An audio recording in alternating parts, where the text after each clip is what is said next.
श्रीगुरुभ्यो नमः। हरिः ओम्। गणानां त्वा गणपतिगानो दिवो बृहतः पर्वतादा सरस्वती जजता गन्तु यज्ञम्। हवन् देवी जुजुषाणा घृताची शग्मान्नो वाचमुषति शृणोतु। वाग्देव्यै नमः। ॐ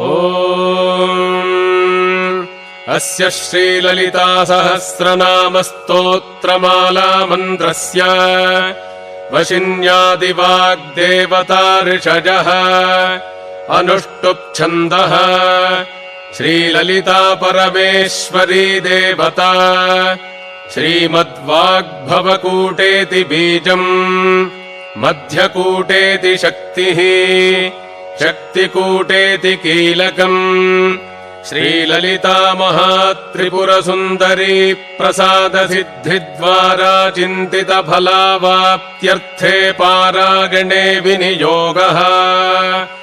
ध्यानम् सिन्दूरारुणविग्रहान् तृणजनाम् माणिक्यमौलिस्फुरत् तारानायकशेखराम् स्मितमुखीमापीनवक्षोरुहाम् पाणिभ्यामलिपूर्णरत्नचषकम् रक्तोत्पलम् बिभ्रतीम् सौम्याम् रत्नघटस्थरक्तचरणाम् ध्यायेत् परामम्बिकाम्।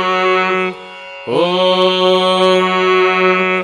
श्रीमाता श्रीमहाराज्ञी श्रीमत्सिंहासनेश्वरी चिदग्निकुण्डसम्भूता देवकार्यसमुद्यता उद्यद्भानुसहस्राभा चतुर्बाहुसमन्विता रागस्वरूपपाषाढ्या क्रोधाकाराङ्कुशोज्ज्वला मनोरूपेक्षुकोदण्डा पञ्चतन्मात्रसाजका निजारुणप्रभापूरमज्जद्ब्रह्माण्डमण्डला चम्पकाशोकपुन्नागसौगन्धिकलसत्कचा कुरुविन्दमणिश्रेणीकनत्कोटीरमण्डिता अष्टमी चन्द्रविभ्राजदलिकस्थलशोभिता